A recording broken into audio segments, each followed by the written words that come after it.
দেখুন বন্ধুরা, সকালে ইপিজেটে সব চাকরিজীবী শ্রমিকরা যাচ্ছে। এটা আদমজি ইপিজেড নারায়ণগঞ্জে অবস্থিত। ওই যে দেখুন বিল্ডিংটা, এটা রেমি, এটা অনন্ত রেমি।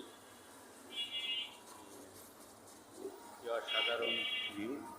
বন্ধুরা, আমার চ্যানেলটি অবশ্যই সাবস্ক্রাইব করুন, পাশে থাকুন, শেয়ার করুন, লাইক করুন।